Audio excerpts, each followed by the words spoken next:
नमस्कार दोस्तों, स्वागत है आपका मेरे चैनल कॉमिक्स लाइफ में। शुरू करते हैं तुलसी कॉमिक्स की एक और मज़ेदार कॉमिक्स, किस्मत की मेहरबानी।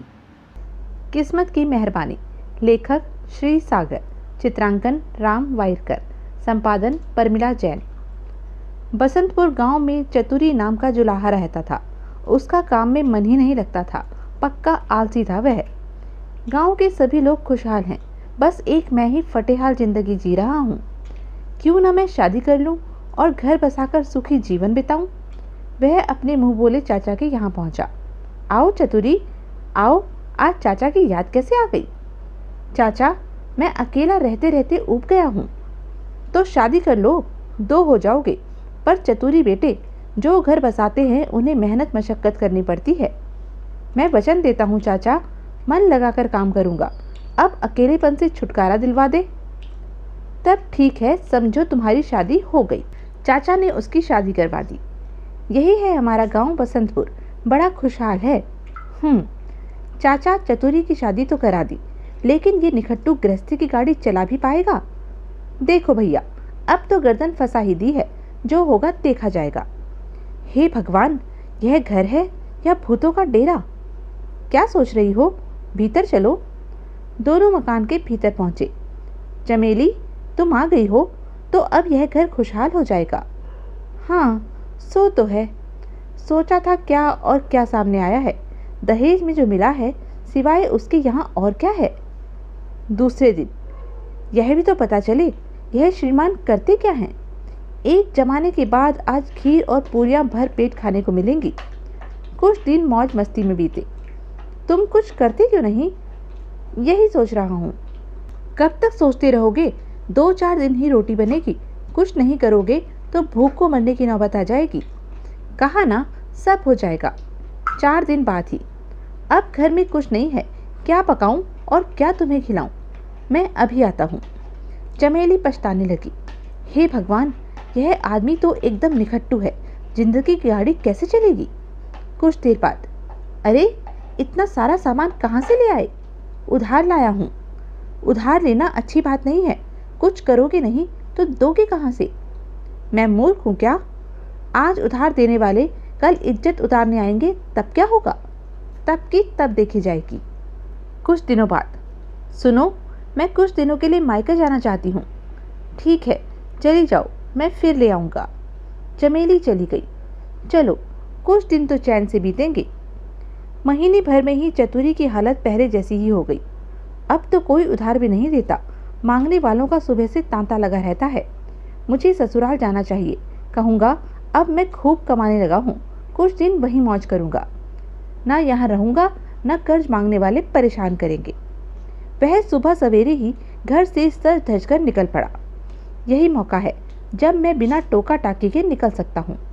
चलो, फिलहाल गाँव तो छूटा, अब आराम से ससुराल की दिशा पकड़ूँ।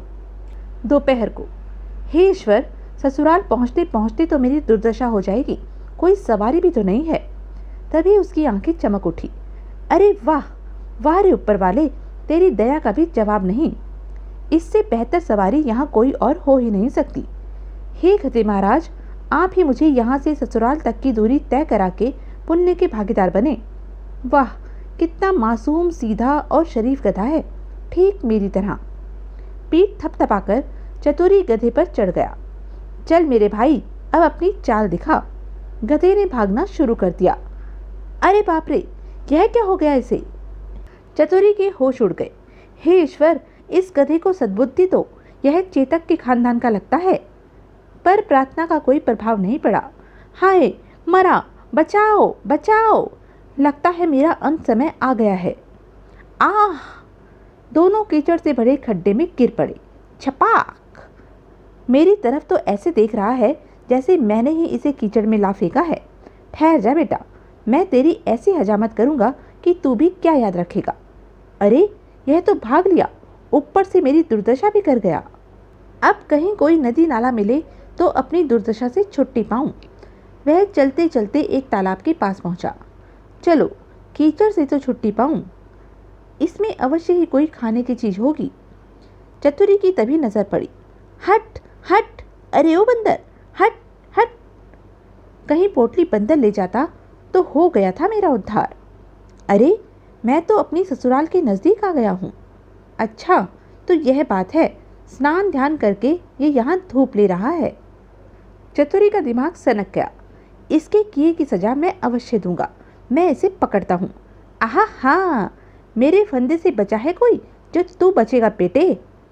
आजा बेटे आजा, स्नान ध्यान तो तू कर ही चुका है। अब कुछ दिन राम नाम का भजन भी कर। ही। लीजिए गधे महाराज, मैंने आपका पूरा पक्का काम कर दिया है। ही। पोटली उठाकर जैसे ही चतुरी चला, तड़ाक! उफ! वह क्रोध से पागल हो उठा। तू गधा है तो मैं भी तेरा बाप हूँ। अब देख मैं क्या करता हूँ।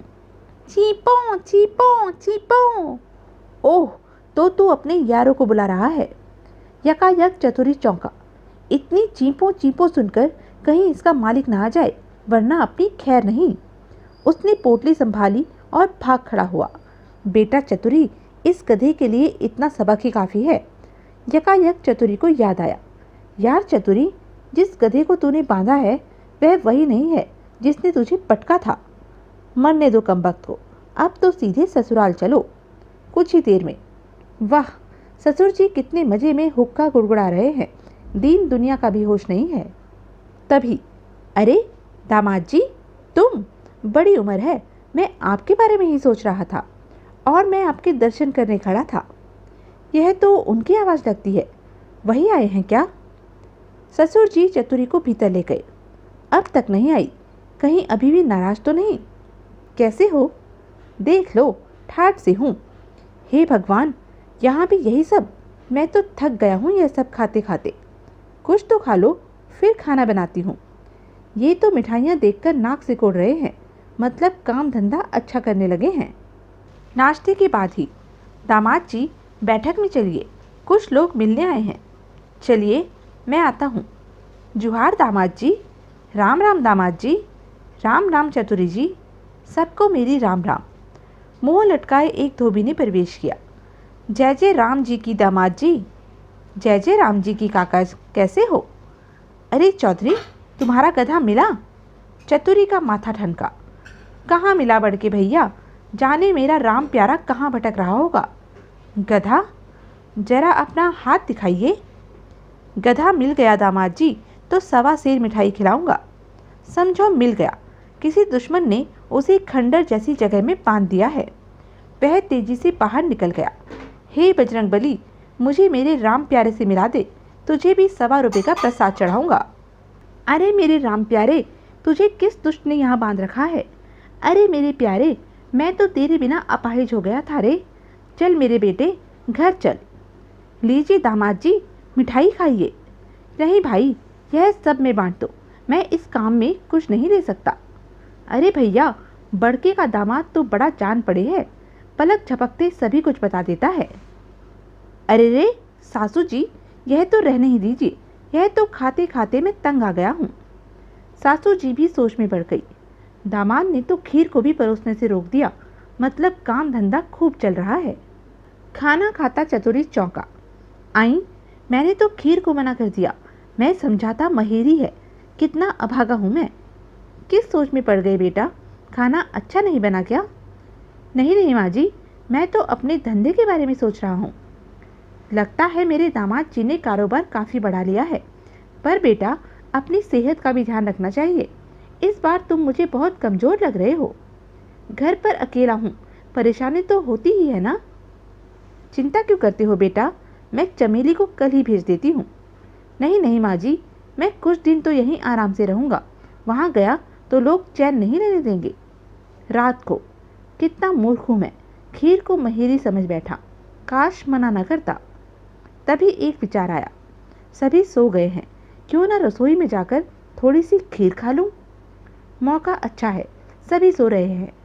खीर की हांडी तक तो मेरा हाथ ही नहीं पहुँचता, कैसे निकालूं? एक बार हाथ हांडी तक पहुँच जाए बस। इसी कोशिश में फटाक। हे ईश्वर, यह क्या हो गया? ससुर चौंके, यह आवाज़ कैसी? चतुरी की होश उड़ गए। बुढ़ा कहीं यहीं ना आ जाए, मुझे भागना चाहिए। चतुरी बगल के कमरे में पहुंच गया। बाल बाल बचे। जाने कैसा बिलार था, इतने ऊपर ही हांडी भी कमबख्त ने फोड़ दी। रसोई का दरवाजा बंद करके ससुर ने बगल के कमरे का दरवाजा भी बंद कर दिया। चोर उचक के कुत्तों की तरह घूमते हैं, फिर भी यह नहीं कि दरवाजा बंद रखें। चतुरी कपास में छुप गया। हे भगवान, यह क्या हो गया? इस तरह तो ससुराल में मेरी नाक ही कट जाएगी। यकायक अजीब सी आवाज़ों से वह चौंक पड़ा। यह आवाज़ें कैसी आईं? लगता है चोर दीवार में खान कर रहे हैं। चोर भीतर घुस गए। ये तो मोटे मुस्टंडे चोर हैं, जाने क्या करेंगे। वह आपस में फुसफुसाए। नजर पड़ गई तो यह जीवित नहीं छोड़ेंगे। यहाँ तो कुछ भी नहीं है, तो क्या हम खाली हाथ जाएंगे? तो यह थी अब तक की कहानी। आगे की कहानी जानने के लिए बने रहें मेरे साथ। और हाँ, मेरे चैनल को लाइक, शेयर और सब्सक्राइब करना ना भूलें। धन्यवाद।